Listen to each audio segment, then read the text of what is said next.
एक मरतबा दुरूद शरीफ पढ़ लें। अल्लाहुम्मा सल्ली अला सय्यिदिना व मौलाना मुहम्मदिन मअदनिल जूद वल करम व आलिहिल किराम व बनिहिल करीम व बारिक वसल्लिम।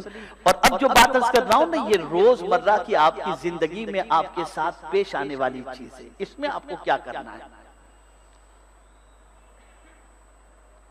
एक अल्लाह के बरगुज़ीदा बंदे, ये इहयाउल उलूम में, जो शख्स अल्लाह से ज्यादा करीब होता है और खुदा का खास बंदा होता है, उसमें मखलूक खुदा से खैर खाई और जज्बा मोहब्बत इस कदर ज्यादा होती है कि वो जानवरों से भी अच्छा सलूक करते हैं।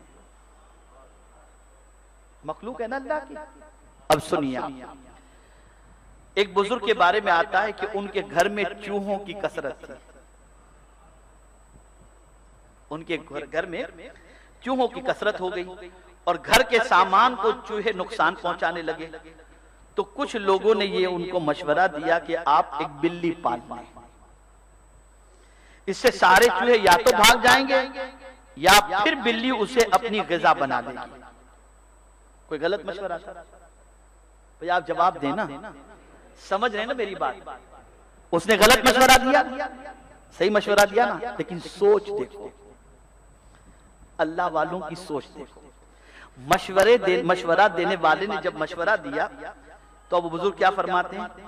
उन्होंने फरमाया, मुझे ये खौफ है कि हमारी बिल्ली की आवाज सुनकर कहीं ये चूहे हमारे पड़ोसी के घर न चले जाएं और उनसे जो तकलीफ मुझे पहुंच रही है वही तकलीफ उनको पहुंचने लगे, जो खैर खाही के खिलाफ है। और मैं अपने पड़ोसियों के लिए ऐसी बात पसंद करने वाला नहीं हूं जो मैं अपने लिए पसंद नहीं करता। ये है इस्लाम, ये है नेकी। ये नेकी का जज्बा हमारे अंदर कब पैदा होगा?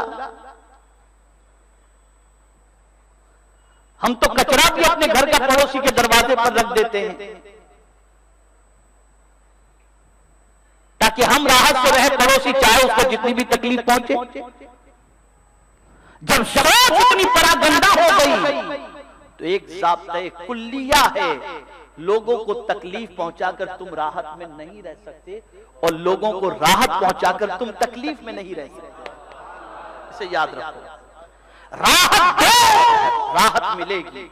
आप कहते हो गिव एंड टेक, कहते हो ना, बड़ा मशहूर है ये जुमला, गिव एंड टेक, लो और दो।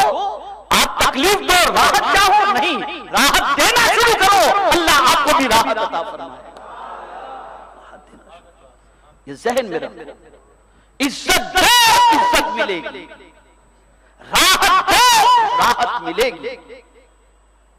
मेरे प्यारे आका सल्लल्लाहु ताला अलैहि वसल्लम के प्यारे दीवानों, तो ये बहुत अहम चीजें हैं जिसे समझना और जिस पर अमल करना आज के दौर की बहुत बड़ी जरूरत है। और ये वो नेकियां हैं जिन नेकियों पर अल्लाह रब्बुल इज्जत जल्ल जलालहू ने अज्र का वादा भी फरमाया है और यकीनन परवरदिगार जल्ल जलालहू ऐसी नेकियों को करने वालों को अज्र अजीम अता फरमाता है।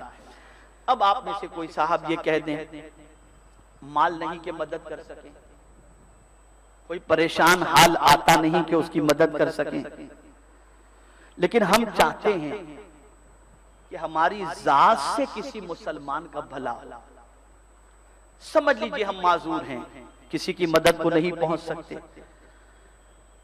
दूर तन्हाई में कहीं गली कूचे में रहते हैं, किसी की मदद नहीं कर सकते, तो फिर मुसलमान की खैर खाही कैसे करें, भला कैसे चाहें? घबराने की जरूरत नहीं, मेरे रब ने किसी को सवाब से महरूम नहीं रखा। अब सवाब का क्या तरीका है? तो अब सवाब का तरीका यह है, किसी मुसलमान के लिए उसके पीठ पीछे दुआ करना, यह भी खैर खाही है। आप कुछ नहीं कर सकते तो अपने मुसलमान भाई के लिए दुआ तो कर सकते हो, और जब तुम उसके लिए दुआ करते हो तो उस दुआ की शान हुजूर फरमाते हैं कि अगर कोई मुसलमान किसी मुसलमान के लिए उसके पीठ पीछे दुआ करे तो उस दुआ का मकाम यह है कि जैसे एहराम की हालत में हाजी अरफात के मैदान में दुआ करता है, ये उस दुआ का मकाम।